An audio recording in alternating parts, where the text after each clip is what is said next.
Señor presidente Solís, queridos amigos de la mesa, señores invitados, muchísimas gracias por hacer este foro en un momento tan importante para América Latina, porque sí creo que tenemos que tener una reflexión sobre esta carta que fue un ejemplo y un modelo en ese momento.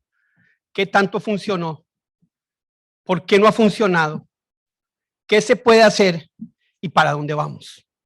No podemos simplemente mirar para atrás y decir qué maravilla, sino miremos para adelante.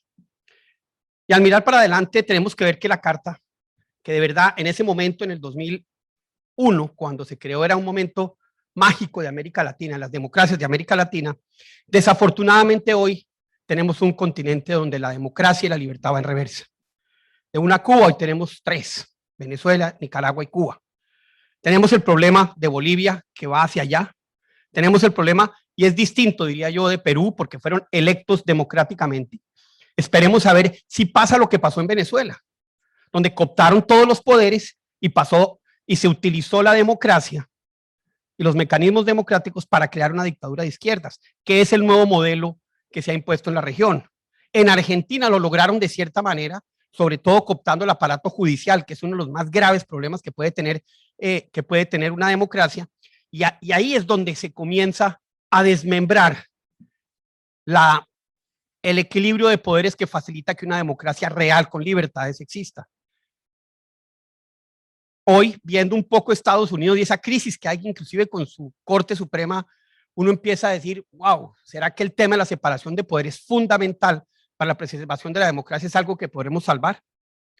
Y cuando miramos esto, cuando miramos el tema de la Carta Democrática, tenemos que mirar obviamente el gran poder del continente, que es Estados Unidos.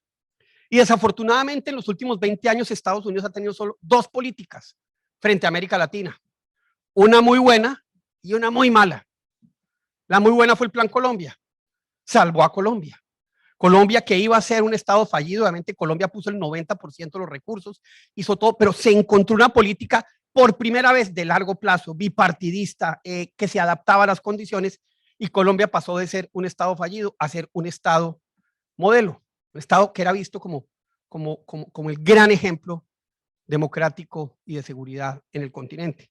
La política mala fue abrirle la puerta a Cuba sin exigirle absolutamente nada en términos de libertades, casi que negando la Carta Democrática, negando la posibilidad de que en el mismo continente, en su patio trasero, a poquitos kilómetros, dijeran, hombre, nosotros le abrimos, venga, vuelva al barrio, pero tiene que comportarse. Le dijeron, no, vuelva al barrio y siga haciendo lo mismo. Siguió metido en México, siguió metido en Venezuela, siguió cometiendo todos los atropellos que ha venido cometiendo históricamente Cuba. Y parte del problema es ese. Parte del problema tiene que ver con la distracción de Estados Unidos, porque Estados Unidos tiene la capacidad, y ahora les voy a hacer una propuesta que yo sé que es un poco loca, pero me parece que hay que mirar para adelante. Y su distracción obviamente por producto del 9/11, con Afganistán, con Irak, y hoy su distracción cuando América Latina está en la batalla geoestratégica más importante de su historia, distraído con el sudeste asiático y con Indochina. Y ahí es donde uno piensa, ¿por qué Estados Unidos no entiende que esos 700 millones de habitantes del continente, del Río Grande para abajo, no hacen parte de su mirada geoestratégica? Y ahí es donde uno pregunta, bueno, ¿qué está pasando? Y ahí es donde se necesita entender lo que está pasando en estos momentos en América Latina y en el mundo. El mundo volvió a ser bipolar, no nos digamos mentiras. Y bipolar desafortunadamente con un polo que está creciendo mucho más que el otro. Y el polo es China, no nos digamos mentiras. China va a superar a Estados Unidos como potencia económica en las próximas décadas seguramente. China está empezando a extender sus tentáculos políticos de una manera muy distinta como lo hizo Estados Unidos o lo hacían los europeos en el siglo antepasado y pasado, pero que tiene una influencia muy importante, y la gran batalla geoestratégica está acá, en este continente. África está perdido, Asia no va a cambiar, quizás América Latina e India son los dos epicentros donde Estados Unidos debería concentrar su política exterior y no lo está haciendo. Sigue teniendo una política exterior del siglo XX. Sigue mirando al mundo como estábamos hace 20, 30, 35 años.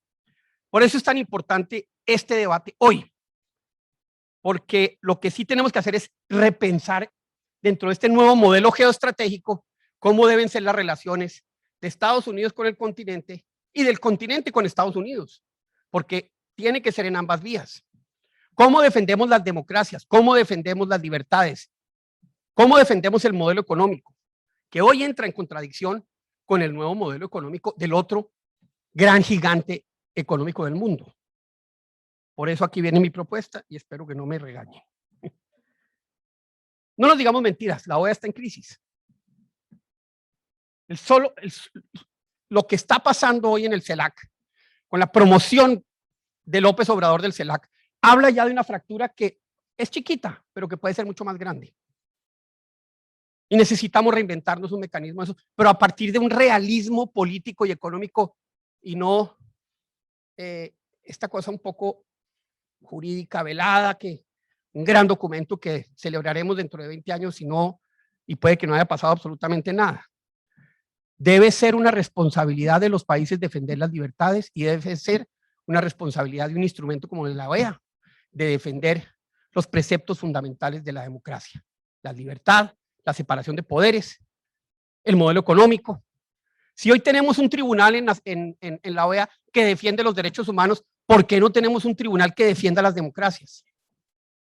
¿Por qué no tenemos un tribunal que sea capaz de decirle, y obvio, cada país tendrá que saber si se mete o no? ¿Usted va a cooptar el poder judicial? Pues usted sale de esto y usted tiene este castigo y usted dentro de este universo de países donde la prosperidad económica parte de la base de la integración, pues usted no va a participar de esta prosperidad económica, que esté ligado su comportamiento en materia política a la capacidad de tener accesos a mercados. Y nos comprometemos a eso. Y verán que los países empiezan a comprometerse, porque cuando usted se mete con el billete de la clase dirigente, ellos ya empiezan a asumir la responsabilidad frente a las decisiones importantes que debe tomar un país. Y un presidente que dice, bueno, yo me salgo de esto, yo no exporto a Estados Unidos, no exporto a México, no exporto a Brasil, yo prefiero irme por el camino del socialismo del siglo XXI, pues tendrá que pagar esas consecuencias. Y creo que ahí es donde podemos plantear como comunidad una reforma profunda a la Organización de Estados Americanos para que el que quiera estar ahí sepa que eso tiene un tema de comportamientos que debe ser seguido y que tiene un castigo si no lo es. Por eso, la manera de ver esto es entender que si no le damos dientes, verdaderos dientes, a la Carta Democrática, que no dependamos de lo que va a votar Trinidad y Tobago, o Venezuela, o Belice, todos países respetabilísimos, o Colombia, sino dependa de un grupo de personas independientes que miran, usted está cooptando la democracia, usted está utilizando la democracia para cooptar libertades, no vamos a tener un continente donde esos vaivenes de la política desafortunadamente generan que militares en los 70 defendieran la democracia liberal en la OEA y hoy Chávez y hoy Maduro y Nicaragua y esos países que violentan todas las libertades siguen siendo arropados por la Carta Democrática. Y ahí termino. Gracias.